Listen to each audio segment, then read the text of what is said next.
bâtir des ponts pour le meilleur vivre ensemble. Bâtir des ponts pour le meilleur vivre ensemble. Dans notre pays, comme dans l'Église, vous verrez que d'abord, c'est deux aspects des choses. Alors,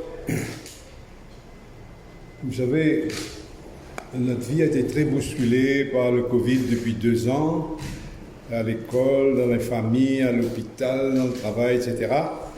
Et il faut reconnaître que c'est la gestion de cette crise, en même temps du côté sanitaire et du côté économique, ça a été difficile et compliqué pour les autorités de l'État. Ces autorités, je dois dire, ont fait face au challenge avec courage et ténacité, et ils ont redoublé d'efforts pour protéger au mieux la santé du peuple et maintenir le pays à flot et relancer l'économie. Mais il faut reconnaître en même temps que le dialogue social et la transparence ont été des victimes collatérales de cette gestion compliquée de la crise. Alors, maintenant qu'il semble que nous entrons dans des eaux plus calmes, je pense que le moment est venu de construire des ponts. Ça veut dire de renouer, s'ouvrir à la rencontre, à l'échange, au dialogue, de résister à la tentation de se replier derrière des murailles, mais mobiliser toutes les énergies pour non seulement reconstruire notre économie, mais reconstruire notre vivre ensemble, le vivre ensemble démocratique, sans lequel l'économie ne peut pas aller bien loin. Alors, au même moment, ou plus ou moins en même temps, l'Église dans le monde a passé par une crise très grave, la crise des abus sexuels commis par des prêtres et des religieux sur des mineurs, un grand scandale, et aussi le scandale du manque d'écoute des autorités de l'Église par rapport aux victimes. Cette crise a beaucoup secoué l'Église, et le pape François nous a interpellés vivement, invité à nous remettre en question, à chercher les causes profondes de ce dysfonctionnement dans la manière de vivre l'autorité dans l'Église et de vivre dans l'Église tout court. Et il nous a lancés sur un grand processus de dialogue, d'écoute, de concertation avec toutes les composantes de l'Église. Et ce processus-là, on l'appelle synode. Alors, il y a quelque chose qui me frappe. Le fait que et la société et l'Église rencontrent en même temps le même genre de problème. Ça me fait réfléchir à ça.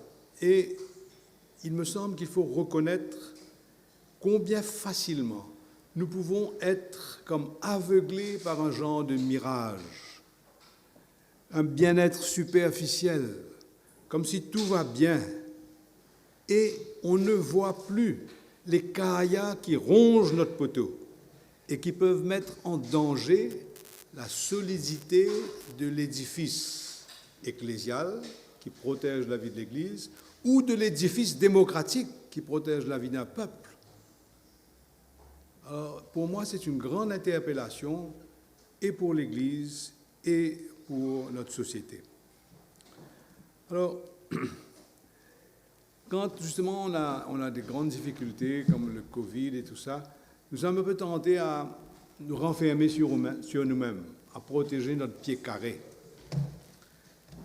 Mais Dieu s'arrange pour nous réveiller et nous réveiller en nous disant « Tu fais partie d'un peuple, tu as besoin de ce peuple-là pour survivre.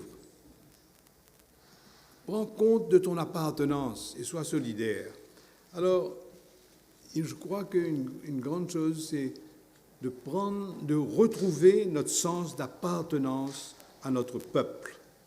Je dis bien le peuple mauricien. Le peuple, c'est quelque chose de plus grand qu'une nation ou qu'un pays. C'est beaucoup plus que la somme des personnes qui habitent un même territoire ou qui ont le même passeport. Un peuple, c'est une réalité vivante qui naît, qui grandit dans des luttes partagées, dans des rencontres, des solidarités multiples. Le peuple peut avoir des différences, peut avoir des désaccords, mais il peut aussi marcher ensemble. Il peut marcher ensemble quand il prend conscience qu'il a un destin commun et qu'il décide de devenir, à sa mesure, acteur de ce destin. C'est comme ça qu'on peut dire qu'un peuple, il a une âme ou une conscience.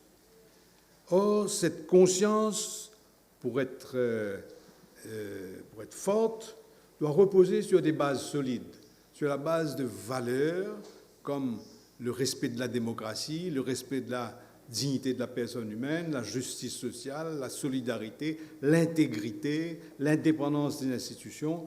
Toutes ces valeurs sont comme le roc sur lequel une démocratie doit reposer. Et comme vous savez, si ces valeurs-là ne sont pas là, c'est comme si on construisait notre maison sur du sable.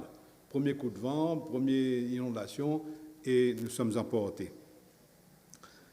Alors, l'Église est au service de ce peuple-là. Elle n'est pas au-dessus du peuple, elle n'est pas à côté du peuple, elle est dans ce peuple-là, partageant ses joies, ses peines, ses espoirs, et elle aime ce peuple. Et c'est pourquoi elle se sent appelée à servir ce peuple. Et c'est pourquoi l'Église veut s'adresser à la conscience du peuple. Pas pour lui donner des ordres, pas pour lui donner des consignes, etc., mais pour nous aider mutuellement à réfléchir. Cet engagement de l'Église se veut un engagement humble, mais un engagement aussi passionné, comme des assoiffés de justice, et un engagement patient, avec la patience des artisans de paix. Alors, nous remarquons que dans notre pays, actuellement, le dialogue social est un peu, un peu tendu, un peu, on appelle ça bipolaire. Ça veut dire, ça ressemble à une guerre de chefs de clan. Par exemple, entre le gouvernement et l'opposition, entre les autorités de l'État et la société civile, entre les différentes factions, etc., etc. Et alors, chacun veut marquer des points, on cherche à se justifier, on se croit toujours attaqué, et cette polarisation paralyse la pensée. On n'arrive pas à réfléchir sur les vraies questions, et paralyse aussi l'action. Il est temps, c'est l'appel que je fais, il est temps de s'élever au-dessus de nos intérêts particuliers, qu'ils soient politiques, qu'ils soient économiques ou sociaux, et donner la priorité au bien commun. Le bien commun du peuple, c'est quelque chose de sacré, ça. Le bien commun du peuple, c'est la boussole qui doit nous guider, et sans laquelle, si on n'a pas une préoccupation constante pour le bien commun, beaucoup de questions restent en panne, comme par exemple le découpage électoral qui doit être revu à cause des mouvements de population, ça traîne depuis longtemps. La question du système électoral first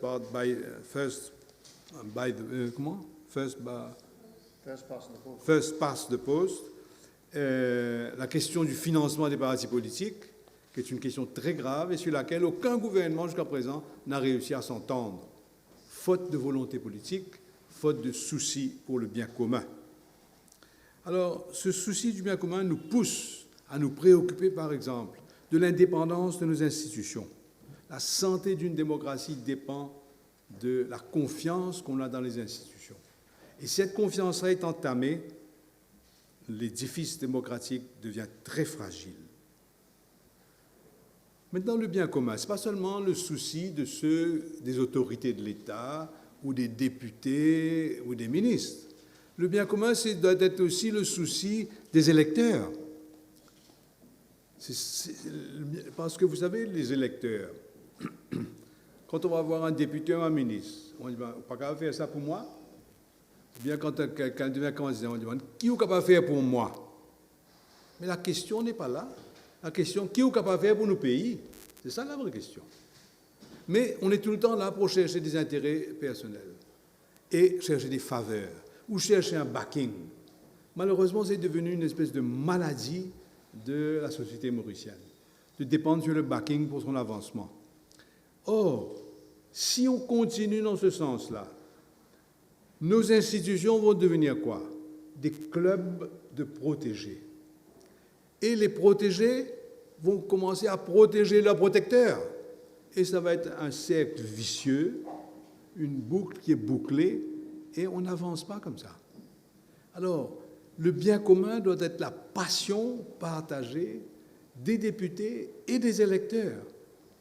Je crois qu'il y a une formation politique à faire pour les électeurs de ne pas se servir des députés pour leur avancement personnel, mais apprendre à travailler pour le bien commun du pays. Donc, vous voyez un peu, c'est dans ce sens-là qu'un dialogue constructif peut se développer. Un dialogue constructif, vous savez, pour qu'un dialogue soit construit, il ne faut pas avoir peur de l'opposition. Il ne faut pas avoir peur de ceux qui ont une position différente de la mienne. Quand quelqu'un a une position différente, il faut l'écouter et chercher quelle est la part de vérité qu'il y a dans cette position qui n'est pas la mienne. Parce que personne n'a le monopole de la vérité, le monopole de la sagesse.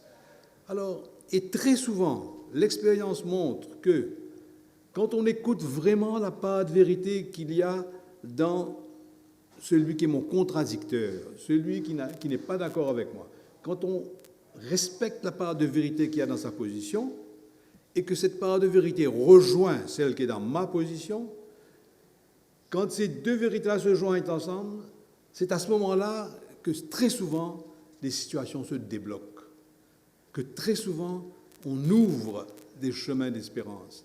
Et je crois qu'il faut s'entraîner à un dialogue productif, un dialogue sain.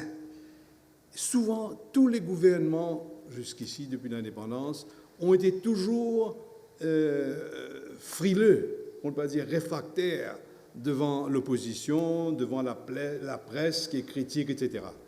Mais l'opposition est essentielle pour une saine démocratie. Il faut lui donner libre cours. Par ailleurs, la presse aussi est essentielle. Une presse libre et critique, c'est essentiel. Ce n'est pas un obstacle, c'est un apport. Mais la presse n'a pas seulement sa liberté, mais elle a aussi ses devoirs. Et un des premiers devoirs de la presse, c'est de s'attacher à la vérité. Ça a l'air d'être une grande affaire théorique, mais c'est très simple parce que c'est la vérité qui libère, c'est la vérité qui rend libre. Personne ne peut vous attaquer quand vous dites la vérité dans son ensemble. Par exemple, dans les faits et gestes qui se passent à l'île Maurice, au lieu de chercher quels sont les faits et gestes qui vont vendre mon journal, je cherche quels sont les faits et gestes, les opinions, qui ont de la valeur pour le mauricianisme, la valeur pour le futur de mon pays, pour l'avancement de mon pays. Bien sûr qu'on va dire des choses qui ne vont pas, mais il y a un équilibre, une ligne de crête sur laquelle la presse doit marcher pour tenir ensemble ces deux aspects des choses. Parce que quand on est vrai et qu'on monte dans la vérité, les choses qui ne vont pas, mais les choses qui vont aussi, à ce moment-là, ça combat toute agressivité et ça fait la promotion du vrai mauricianisme. Et le peuple se retrouve quand on lui parle la vérité. Pas simplement qu'on l'amuse avec des choses dont il est friand. Enfin, on pourrait aller loin dessus, mais on parle aussi du rêve démocratique des jeunes. Vous savez, je crois que, ce n'est pas un secret pour personne, il y a un manque de relève en politique. Et ce n'est pas qu'on veut simplement recruter à toute vitesse des jeunes qui viennent faire une carrière dans la politique, ce n'est pas de ça qu'il s'agit. Il faut commencer par éduquer des jeunes à leur responsabilité politique de citoyens. C'est de ça qu'il s'agit. Que des jeunes comprennent qu'ils ont une responsabilité en tant que citoyens et s'engagent à leur mesure, à leur niveau. Et c'est à ce moment-là qu'on pourra avoir des politiciens de valeur. Autrefois, il y avait cette éducation politique. Malheureusement, aujourd'hui, ça existe bien moins. Enfin, ce dialogue aussi entre, le pape dit ça, entre les adultes qui sont les gardiens de la mémoire et les jeunes qui sont les créateurs de l'histoire, c'est essentiel. Mais ça prend du temps, ça prend de la patience, mais c'est comme ça qu'on avance comme des artisans de paix. Enfin, je m'étends moins dessus, sur la deuxième partie, c'est la question du synode dans l'Église. Comme je disais tout à l'heure, pour faire face à cette grande crise des abus sexuels dans l'Église, le pape, en réfléchissant avec beaucoup d'autres personnes, a mis son doigt sur la source de ces abus.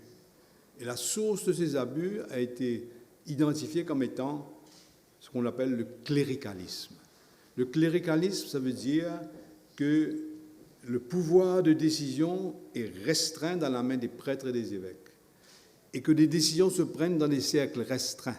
Il n'y a pas assez l'apport des femmes, des jeunes dans la réflexion et le discernement à l'intérieur de l'Église. Alors, et deuxièmement, ce qui est une des plaies du cléricalisme, c'est cette hantise pour la réputation de l'Église. Une telle hantise qu'on ne parle plus de rien quand c'est pas bon. Non, il faut, comme le pape François nous a donné un grand exemple, reconnaître les torts, reconnaître les péchés de l'Église, avec honte, parce que nous faisons partie de l'Église, mais sans regret, parce que c'est comme ça qu'on peut s'améliorer et aller de l'avant. Alors, pour désamorcer cette crise, le pape a lancé pour la première fois dans l'histoire un synode qui concerne tous les chrétiens dans tous les diocèses du monde. Autrefois, un synode, c'était une réunion de 300 évêques environ, représentants des pays du monde, à Rome. Maintenant, il dit non. Avant ce synode à Rome, qui aura lieu à Rome en 2023, je crois, il veut que tous les diocèses dans le monde, alors là, des laïcs, des jeunes, des femmes, tout le monde, puissent participer à un dialogue, une réflexion, un partage, un discernement sur quelles sont les meilleures manières de vivre ensemble dans l'Église et d'avancer dans cette manière plus synodale, où tout le monde participe. Alors, c'est ce qui a été lancé en octobre 21 et ce dans quoi nous-mêmes, à l'île Maurice, nous sommes engagés jusqu'à la fin du mois de juin. À partir de tout ce qui est fait déjà, ce qui a déjà commencé, nous enverrons un rapport à Rome et ces rapports-là seront recueillis au niveau continental et finalement ça arrivera à Rome.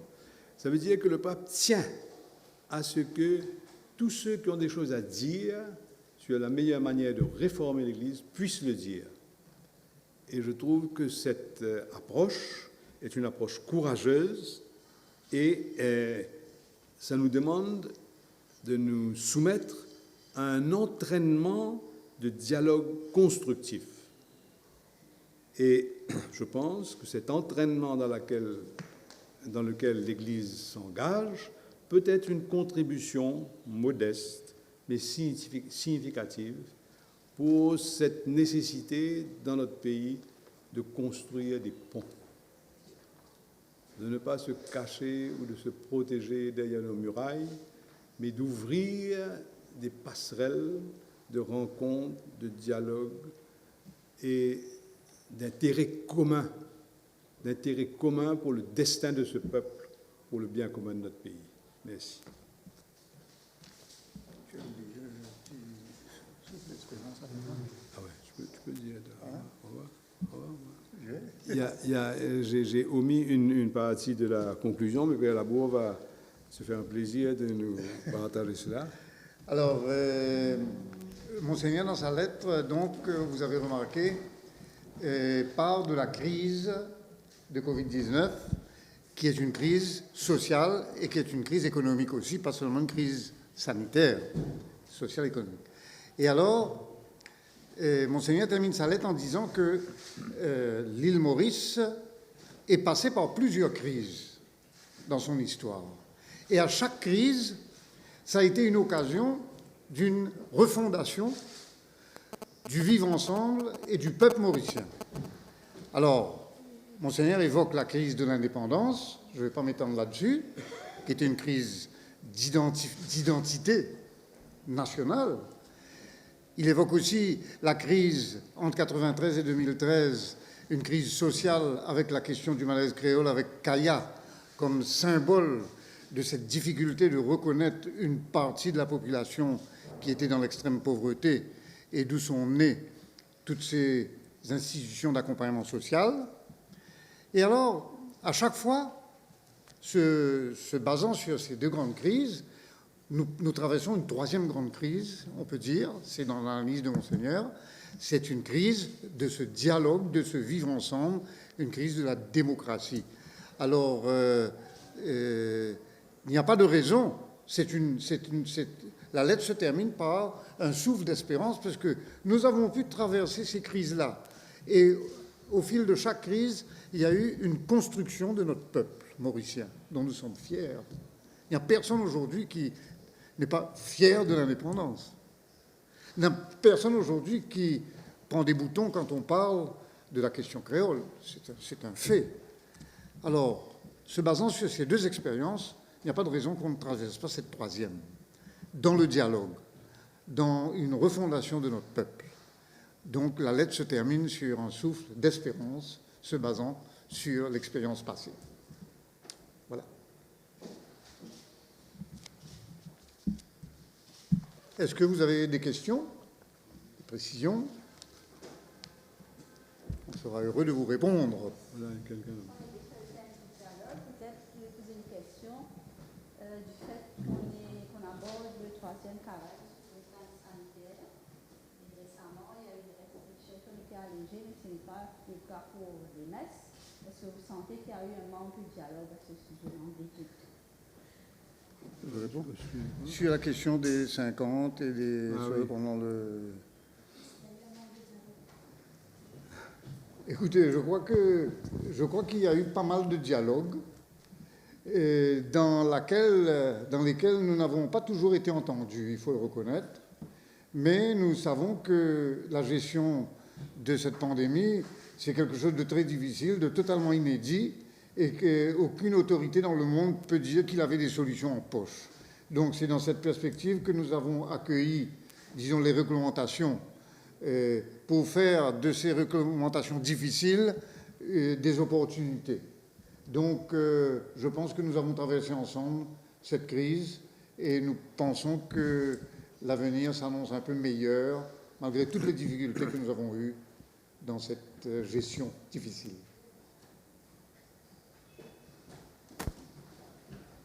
D'autres questions?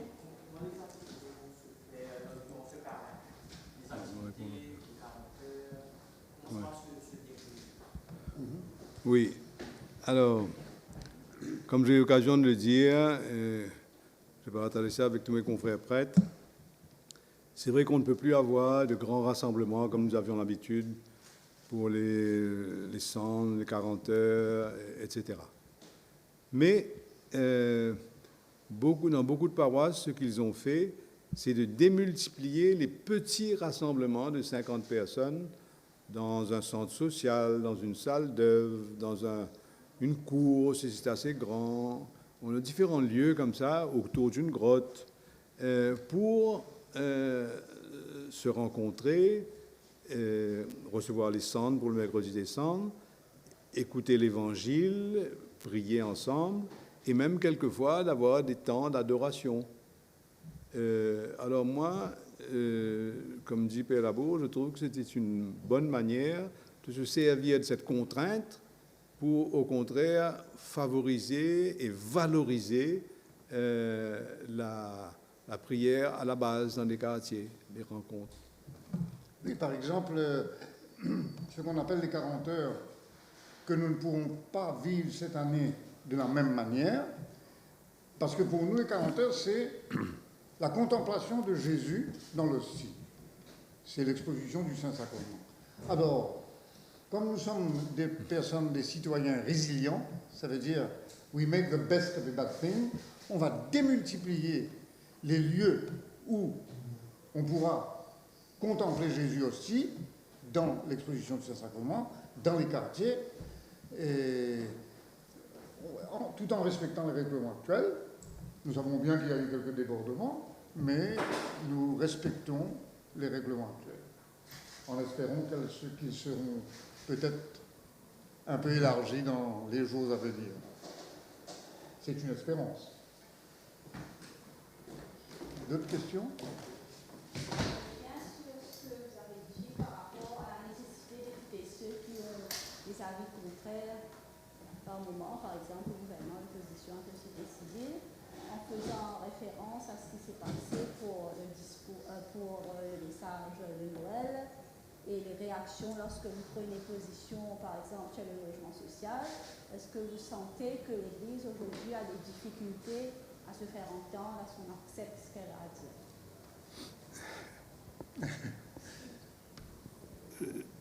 dire? Enfin, l'épisode de la censure a montré qu'il y avait peut-être certains qui pensaient que je n'aurais pas dû dire ce que j'avais dit. Heureusement qu'il y a eu d'autres qui ont dit non, c'est tout à fait légitime. Donc on sent qu'il y a, dans les institutions, je ne sais pas à quel niveau, moi, une petite hésitation. Mais heureusement que le bon sens a prévalu. Moi, je dirais que, si vous voulez, l'Église a adressé une plainte aux autorités appropriées, prévues dans la démocratie, à savoir l'IBA. Alors, pour l'instant, je ne révélerai pas les dialogues, disons, que nous avons dans les procédures de l'IBA, en attendant que les procédures continuent continue. Et je ne peux pas dire en public les tractations que nous avons en ce moment avec l'IBA sur cette question. Le dialogue est difficile, c'est vrai. Justement parce que c'est difficile qu'il faut persévérer.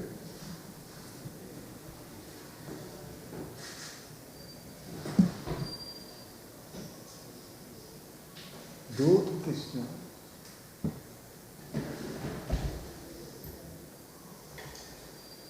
Ça va? Ça va? Il suffit un grand silence. Ça veut dire que tout le monde est satisfait. Voilà, nous vous remercions une fois de plus. Monseigneur a amplement parlé de l'importance des médias. Donc, on vous dit merci d'être là. Merci de répéter ce message.